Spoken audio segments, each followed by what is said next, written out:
এরকম অনেকগুলো এই ভেদে মারফত আর এই যে আশেক মাসুক এই বই, এদের এই চরমনার এই বই যদি আপনি পড়েন তাহলে বুঝবেন যে কি পরিমাণে, মানে এরা এই বলে না জাহেল, ওরে জাহেল, এরা যে কি পরিমাণে জাহেল এটা আপনি বুঝতে পারবেন।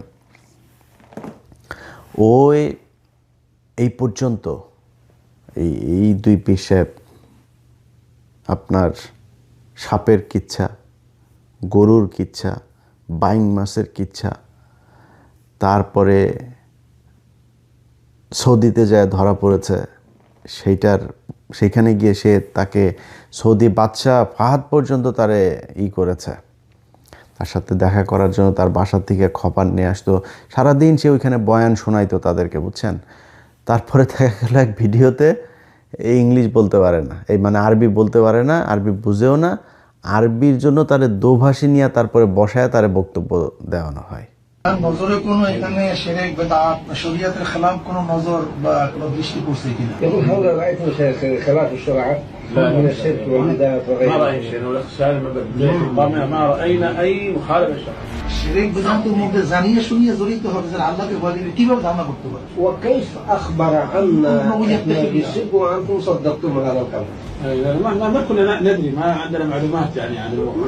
أمر كثير من خبرتنا. আমরা তো প্রথম স্টেজ নিয়ে আসছি, কিন্তু দ্বিতীয় তৃতীয় স্টেজ নিয়ে তো আমাদের আলোচনা খুবই কম হয়। نحن الآن نناقش الشرك الحقيقي. যাই হোক, এই হচ্ছে কি এই চরমনাই পীর সাহেবের এই ভণ্ডামি।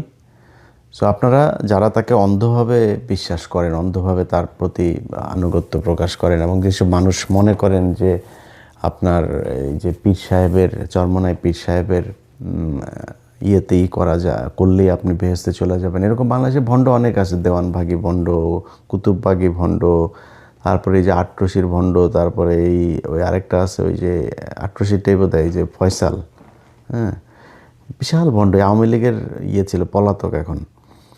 তারপরে এই চরমনায় আরেক ভণ্ড, ওই যে কুয়াকাটা মাটা এগুলো, এটার সাথে যে কটা থাকে এরকম ভণ্ড আসে কিছু। আবার এরকম এই ভণ্ডদের ভেতরে আবার এই যে আরও কিছু ভণ্ড আছে, সবাই আর না বলি আজকের ইয়েতে। যাই হোক, আমার কথা হলো যে ভাই, আপনি এই নিয়ে, মানে যে ব্যক্তি কোরআন, আল্লাহ, রাসূল এগুলো নিয়ে যে ব্যক্তি মিথ্যা কথা বলতে পারে, তারে দিয়ে পৃথিবীর সব কিছু সম্ভব। এটা শেখ হাসিনার চাইতেও ভয়ঙ্কর। মানে শেখ হাসিনারে তো মানুষ জানে ও ইসলাম বিদ্বেষ, ও ইসলাম মুসলমানদের বিরুদ্ধে কাজ করে, কিন্তু ওরে যে ও নিজে লেবাস টেবাস পরে তারপরে এগুলো করে। এই যে ধরেন আপনি ইয়েতে যদি দেখেন, মানে কোরআনের প্রথম দিকের যে আয়াতগুলো, যেমন সূরা বাকারা, এইসব জায়গায় খুব বেশি এই মুনাফিকদের কথা বলা হয়েছে। ওই রাসূল সাল্লাল্লাহু আলাইহি ওয়াসাল্লাম যখন ইয়েতে গেলেন, মদিনায় যখন হিজরত করলেন, হিজরত করার পরপর কিছু নতুন একটা সমস্যা তৈরি হলো, সেটা হলো এই যে মুনাফিকদের সংখ্যা বেড়ে গেল। এরা সামনে এসে রাসূল সাল্লাল্লাহু আলাইহি ওয়াসাল্লামকে বলে, হ্যাঁ আমরা সবাই কালেমা পড়েছি, আবার ওরা বাইরে গিয়ে তারপরে বলে যে আমরা কোরআন আমরা আসলে ওদের সাথেই করেছি। আবার কিছু ক্ষেত্রে পরিবারের সবাই হয়ে গিয়েছে, দুই একজন হয় না, এরা কিছুটা এইদিকে কিছুটা ওইদিকে, কোনো বড় ধরনের জানমালের প্রশ্ন আসলে তারপরে তারা আবার পেছনে সরে যায়, এরকম কিছু সমস্যাতে। তা আমি মনে করি এবং এদের ব্যাপারে খুব কঠোরভাবে বলা হয়েছে। সো এরা মুশরিকদের চাইতেও এরা ভয়ঙ্কর। সো এই ধরনের মুনাফিক, এরা তো কাফের টাফের ফতোয়া দেয়, আমি ফতোয়া দিলাম না, আমার কাছে মনে হয় যে এ আসলে মুসলমান নাই। কারণ যেই ব্যক্তি নিজেকে কিছু মানুষের টাকা পয়সা নেওয়ার জন্য, কিছু মানুষকে তার পেছনে ঘোরানোর জন্য, অন্ধভাবে তার ভক্ত বানানোর জন্য যে কোরআনের বিকৃত করে তারপরে প্রচার করে, আল্লাহর সাথে যার মানুষকে শিরক করায়, তার কারণে তো অনেক মানুষ শিরক করেছে। এই যে বায়াত হয়ে এই যে এগুলি করে, এই যে ফুলসিরাত পার হয়ে তারপরে ইয়ের দিন জাহাজে করে তারপরে তার ইয়েতে নিবে, ভেস্তে নিবে, এরকম আছে না? তাই এই যে কথাবার্তাগুলো বলে যে মানুষকে বিভ্রান্ত করে এবং মানুষকে যে শিরক করায়, এটার রেজাল্ট তো সে পাবে। এবং আমার বিশ্বাস যে আল্লাহ তাদের এইটার কিছুটা নতিজা পৃথিবীতে দেখায় নিয়ে যাবেন। তো আমার আজকের যে মূল আলোচনা, ভাই জামাত ইসলামের যারা তাকে নিয়েছিলেন আজকে বের হয়েছে, এটা বের হওয়াতে আমি মনে করি জামাত ইসলামের সবচাইতে বড় যে সুবিধাটা হয়েছে, জামাতের এখন এবারের নির্বাচনে তাদের ইউএসের সাথেও তাদের যেই এখানকার যেসব বৈঠক হয়, তারপরে বিদেশি কূটনীতিকদের সাথে, বাংলাদেশ তো পৃথিবী এখন গ্লোবাল ভিলেজ, তো এখানে তো তাদের সবার সাথেই করতে হয় মিলেমিশে, তারপরে তাদের সম্পর্ক বিল্ড আপ করতে হয়, ক্ষমতায় গেলে কি করবে সেটা তাদেরকে আপডেট রাখতে হয়। এটা করতে গিয়ে যাদের সাথে কথাবার্তা হয়, একটা বড় চ্যালেঞ্জ হলো যে ইসলামী দল, যেটা আমি এর আগেও বলেছি যে এই যে ইসলাম শব্দটা থাকাটা, মানে আমি ভাই, আমার যদি কেউ মাথায় পিস্তল ধরে যদি বলে যে তুই বল তুই মুসলমান, আমি এটা বলবো না ভাই, আমার এটা বলাই তো মারে ফেলো, কোনো সমস্যা নেই। আল্লাহর কাছে মানে তওবা করি, আল্লাহ যেন অহংকার মনে না করেন, এইটুকু ঈমান আছে, আল্লাহ যেন এইটুকু ঈমান রাখেন। এখন এরপরও আমি বলি যে এই যে জামাত ইসলাম, এই ইসলাম নামটা রাখাতে অনেক সমস্যা হয়েছে বাংলাদেশের জন্য, ইসলামের জন্য অনেক সমস্যা হয়েছে।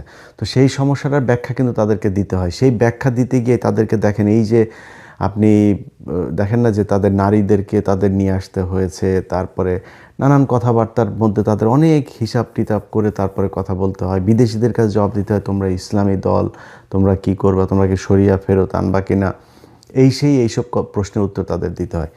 সেইখানে এই চরমোনাই এদের দলে থাকাটা, এইটা অনেক বড় একটা, আমি মনে করি যে তাদের জন্য দুর্বলতা হতো যে এই দলটা তাদের সাথে থাকে, এবং এটা না থাকাটা এখন বিদেশিদের কাছে তাদের জবাব দিতে অনেক বেশি সহজ হবে। এইটার পরে যদি ভোটের কথা কেউ বলেন, আমি জানি না ভাই, আমি বাংলাদেশে যতদিন পর্যন্ত ছিলাম, এখন কি তাদের বিশাল ভোট আসলে 143 গ্রেডে হয়েছে কিনা, যদি বিশাল কিছু না হয়, আমি আমার দেখা মতে এরা একটা আসনও পাবে না। কিছু কিছু জায়গায় যেমন বরিশাল তাদের কিছু পকেট জায়গা আছে, এখানে কিছু ভোট কাটবে, কিন্তু আসন একটাও পাবে না।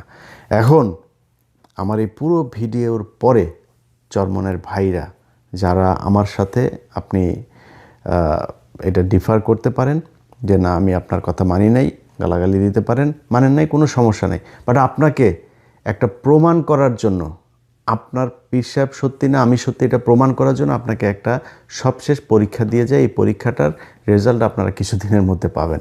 সেটা কি, আপনাদের উনি তো ভেদে মারফতের আপনাদের যে লেখাটাকা, তারপর আমরা অনেক গায়েবের ব্যাপারে আপনারা অনেক কিছু জানেন, আপনাদের ডাকে গরু ছুটা চলে আসে, খুঁটা টুটা সব উঠায়। সো এই যে এত গায়েবের ব্যাপারে আপনারা জানেন, চরমোনাই পীর সাহেব 143 আসনে তাদের এ গ্রেড, এটা গায়েব থেকেই বলেছেন। সো এই গায়েব যদি সত্যি হয়, আপনাদের কাছে আমি মাপ চাবো, আর যদি গায়েব সত্যি না হয়, আমি যেটা বললাম সেটা সত্যি হয়, তাইলে আপনারা যারা মুরিদান আছেন, আপনারা জবাব দিয়ে দিন। আমাদের অনেকের মাথার মধ্যে শুধু কোরআন শুধু কোরআন, কিচ্ছু না। বঙ্গবন্ধু শেখ মুজিবুর রহমান একজন মুসলমান, ইসলামের জন্য কাজ করেছেন। সব গঞ্জাম লাগিয়া যাইতেস, ফতুয়া দেয়া শুরু করছে জাহেলরা ফতুয়া দেয়া শুরু করছে। জাহেল গন্ডমূর্খ, কিছু ইংলিশ ফিংলিশ পড়িয়া, বাংলা টাংলা পড়িয়া বাস ফতুয়া দেয়া শুরু করছে।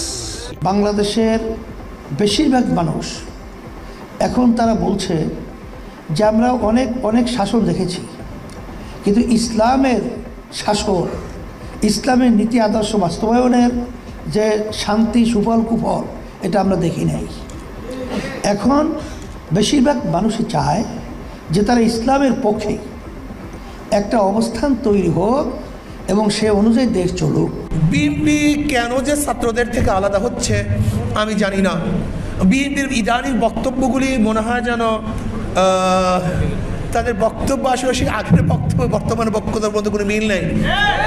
তারা আমাদেরকে ফ্যাসিস্টের সহকারী হিসাবে ঘোষণা দিয়েছেন। প্রধানমন্ত্রী শেখ হাসিনার কপালে নামাজের দাগ দেখা যায়। তা আমি প্রশ্ন করলাম যে আপনার কপালে তো নামাজের দাগ দেখছি। হুজুর, আমি 7 বছর বয়স থেকে আমি নামাজ পড়ি।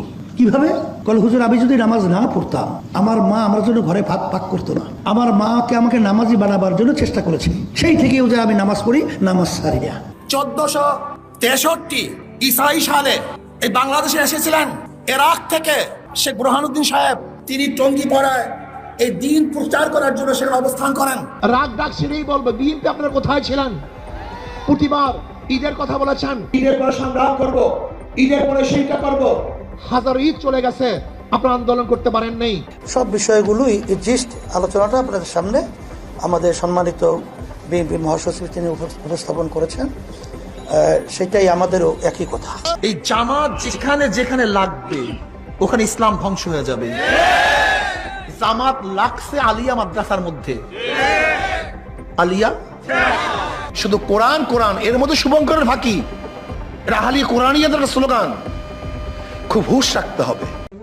গিয়ে আল্লাহর কাছে বলতেছি, ইয়া নবী আল্লাহ সাল্লাল্লাহু আলাইহি ওয়াসাল্লাম, আমাদের বাংলাদেশের পরিস্থিতি এই, শেখ হাসিনার পক্ষে যাব না খালেদা জিয়ার পক্ষে যাব? আল্লাহ নবী বলতেন, যা তাহলে কি করবে, যেহেতু বড় দুইটা দল, তোরা সবাই শেখ হাসিনার পক্ষে যা। কি কথা ঠিক আছে না? আল্লাহ পাক যেন এদের উপরে পরিপূর্ণ গজব ঢালে। আল্লাহর কাছে বলি, আল্লাহ যেন সেই গজব আমার চোখে দেখায়, এবং আল্লাহ পাক গজব নাজিল করবে, কোনো সন্দেহ নেই। আল্লাহ হাফেজ।